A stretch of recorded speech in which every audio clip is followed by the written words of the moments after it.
সন্তান যাইতে পারবা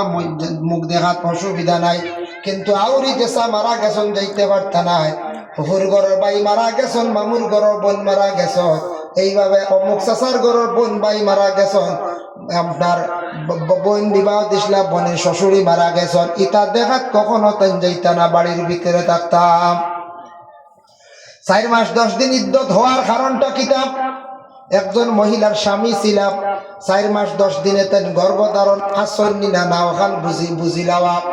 মহিলার পেটে যদি সন্তান তখন 4 মাস 10 দিনে প্রকাশ পাইলি বা ও স্বামীর এই সন্তান আসলাম। যার কারণে আল্লাহর বন্দেগান ইদ্যতর প্রতি লক্ষ্য করতাম। আমাদের দেশের মধ্যে কিছু সংখ্যক মা হলে ইদ্যত পুরাপুরি পালন করেন না। মা গজানিয়া রাখবা স্বামী ইন্তেকালের পরে যদি কোনো মহিলা পরিপূর্ণভাবে ইদ্যত যদি পুরা করেন না, তাহলে সেই মহিলা বড় গুনাহগার হইবা। এই মহিলার উপরে আল্লাহর রাসূলে ফরমান ফেরেশতা হল লানত থাকে, ফেরেশতা হলে লানত দেন। মানে স্বামী মরি গেছে, স্বামীর লাগি দোয়া করো, স্বামীর লাগি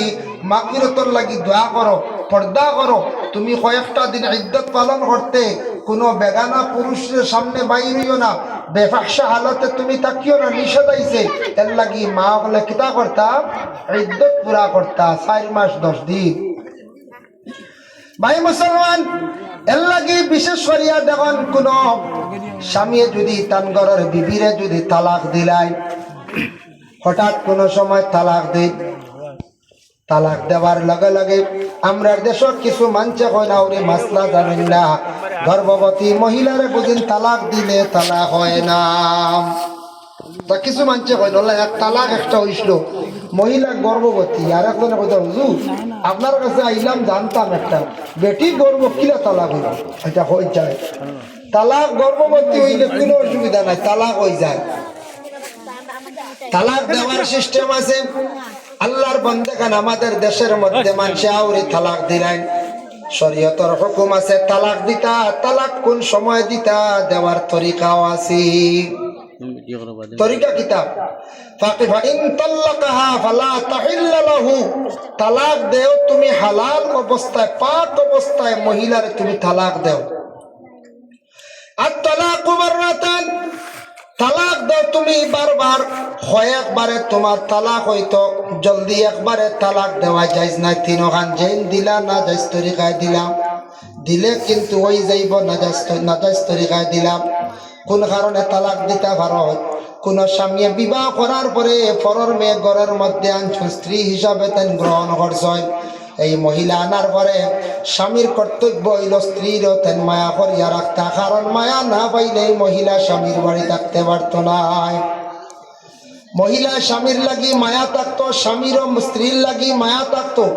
উভয়ের মধ্যে মায়া মহব্বত পয়দা থাকতো, উভয়ের মধ্যে মিল থাকতো। কিন্তু দেখো তার সন্তানে তার মা বাবা ভালাইতে পারত নাই। কিছু সংখ্যক মহিলা হলে শ্বশুরি চাই না, শ্বশুর দেখবারে চাই না, স্বামীর লাগি দুর্ব্যবহার করিয়া থাকো।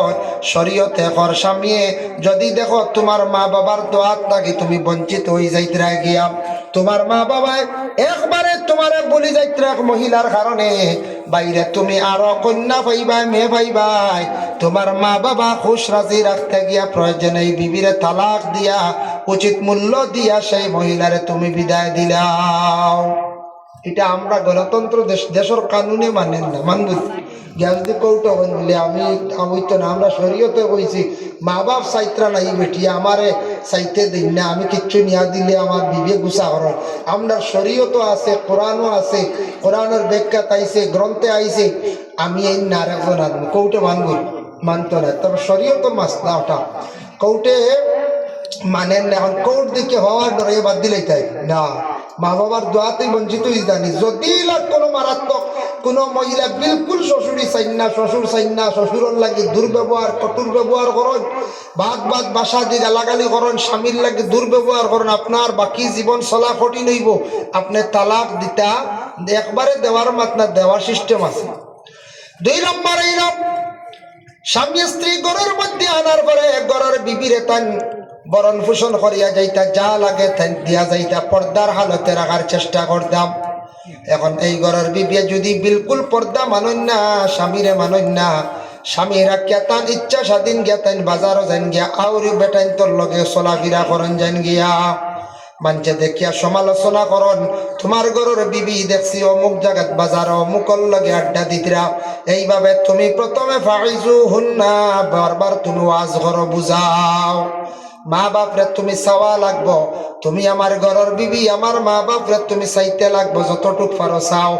আমার কথা খান্তা মানো এইভাবে বুঝাও পর্দার ব্যাপারে হুকুম করো অন্য বেগানা পুরুষ লইয়া তুমি চলিও না ফাইজু হুন্না ওয়াজ করো বুঝাও কিংবা তো কোনো মহিলা স্বামী থাকা সত্ত্বেও অন্য বেগানা পুরুষের লাগি বাদ খামে জড়িত হয়ে গেছেন গিয়ে আপনার পয়লা বোঝাও বোঝানির পরে হইছে না তারপরে কি করতে হয় প্রতিবেশী মানুষরা নিয়ে তার মহিলারে বুঝাও হইছে না বাবার বাড়ি খবর দেও বাবার বাড়ি এলায় বুঝাইছন হইছে না তখন হালাল অবস্থা প্রতি মাস পাক হালতে বেমার থাকা অবস্থায় না শরীয়তর হুকুম হইল তুমি অগবিবি তোমারে আমি ও দোষের কারণে তুমি আমার মা বাপ চাও না কিংবা তো তুমি পর্দা করো না আমারে গণ্য করো না আমার হুকুম মানো না নামাজ বিলকুল পড়ো না আমি তোমার লিয়া জীবন খাটানি সম্ভব নাই অগো বিবি ও দোষের কারণে আমি তোমারে দিলাম এক তালাক বিয়া হব গেছে না এর পরবর্তীতে ভাদর মাসও দেখছেন ঠিক হয়ে গেছে আর লাগতো না এক তালাক হইলে ডর হইব না বাক্কা তিন হাত দিয়ে এখন কমে গেছে না ভাদর মাসও ঠিক হয়ে গেছে 2 নম্বর মাসও ঠিক 3 নম্বর মাসও আবার দেখা যায় বেরাম বলে তোমারে আমি ও দোষের কারণে আমি দিলাম আর এক তালাক 2 তালাক আবো বিবাহ গেছে না ঠিক আছে 3 নম্বর মাসও যদি দেখুন আর হইতো না বাকি জীবন খাটানি সম্ভব না হয় তখন আপনি সেই মহিলারে সুন্দর করি আর একটা তালাক দেখা 3 তালাকে কোন স্বামী যদি মাসে মাসে তালাক দেন এই মহিলারে আর জীবনে গড় আনতা নাই কারণ হুশ জ্ঞান ডাকিয়া 3 তালাক দিছ আর আমরা দেশে এর গুছা করি আঁকতে হয়ে যায় না এটা হইলে গুছা করি আর বাদে খালি মুক্তির বাড়ি দুল এটা কোনো লাইন জোড়া লাগাই যায় গুছা করি একলগে দিলা 3 গান আর দিয়া বাদে কই তাই শুনলাম কিতারে তালাক গুছা করে দিলেও হয় একগুড়ে কবে হুজুর খুব গুছা করে দিছি এক মুফতি সাহেবের কাছে গিয়ে একজনে কইল হুজুর গুছা করা তো হারাম ঠিক আছে আমি তালাক দিছি যে এটা ভূত পাইছি না ওলা গুছা উঠিছিল গুছা বলে গুছা করছো আর খিতা করছো বলে গাছ গুছ কাটিয়া রাখছি না মুফতি কইলে গাছও গুছ দেখি গিয়া দেখো সারা আটি বলার গাছ কাটি বুঝাইছি কইলা না তোমার তালাক হয়ে গেছে বলে কি গাছ নো কাটিলাম গুছা ভূত পাইছি না বলে একটাও তুমি কুলবো তোলা কাটিছো না আইল বলা না বলে আটি বলা বেগামা গুণ কাটিছে তোমার পুরা হুশ আসলো তুমি হুশে বুঝে তালাক দিছো বুঝাইছি গতিকে তালাক দিন গুছা করিয়া বাদে হয় কি লাগালি জোড়া লাগাইতা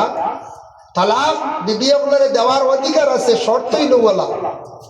আউরি দিতা না 3 মাসে 3 আন একবারে দিলে গুনাহগার হইবা আপনি আমি তালাক ইলা যদি দিলাই যার জন্য আল্লাহর বান্দাগান যদি কোনো ভাইয়ে তালাক দিলাইছন দেওয়ার লগে লগে এই মহিলা স্বামীর কাছ থেকে আলাগ হয়ে যাইতা স্বামীও আলাগ হয়ে যাইতা এই স্বামী তার নিগর স্ত্রীর লাগি ফোনেও আর কথা করতা না আর তাই দেখাও করার যাইতা না আর তান ঘরের বিবি এখন আর রইছই না আলাদা হয়ে গেছে সম্পর্ক কাটা হয়ে গেছে গিয়া এখন শরীয়তের ফায়সালা হইল দেখতা কোনো লাইন এটা সংশোধন হয়নি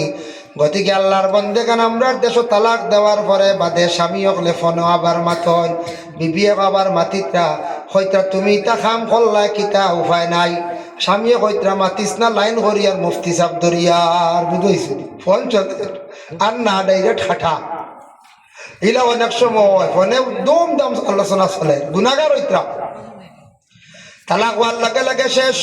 ইদ্যত পুরা কর্তা কতদিন বলে 3 মাস 10 দিন 3 মাস 10 দিনের পরে বিবি অন্য স্বামী গ্রহণ করতে পারবা এই স্বামী যদি আর নেন না আর স্বামী যদি নেন এটা সংশোধন করিয়া আবার বিবাহ করতে আবার বিবাহ দুয়ার হইতো আবার লইয়া যাইতা আর যদি নেন না তাহলে এই স্বামী এই স্ত্রী তার 3 মাস 10 দিন পূর্ণ হওয়ার পরে তাই অন্য স্বামী গ্রহণ করতে পারবা ইদ্যতর আগে বিবাহ জায়েজ নাই ঠিক তেমনি ভাবে স্বামী মারা যাওয়ার পরে আল্লাহর বান্দি অকলর এইভাবে 4 মাস 10 দিন পরে তাই অন্য স্বামী গ্রহণ করতে পারবা নতুবা জায়েজ নাই ভাই মুসলমানের কারণে মায়ের পেটের সন্তানের রূপটা যখন দেওয়া হয় আল্লাহ কইতরা বন্দারে তুমি কিচ্ছু জানো না বুঝো না তোমার মার পেটের মধ্যে আমি আল্লাহ রাখছি তোমারে আমি এমন ভাবে রাখছি, দুনিয়াত মাথার নিচের দিকে তাকলে পা উপরে দিয়ে উঠলে বেশ সময় টিকা সম্ভব নয়। আমরা রে আল্লাহ মায়ের পেটের মধ্যে রাখছন, মাথার নিচ দিকে আসলো, পা উপর দিকে আসলো, তবে গুল করিয়া সজদার আকারে আল্লাহ মায়ের পেটের মধ্যে রাখছন। আল্লাহ কইতারে বান্দা, মায়ের পেটের মধ্যে আমি রাখলাম, তোমার সজদার আকারে রাখছি, জমিন আসার পরে তুমি আমারে কি করতাই বলে সজদা করতাই।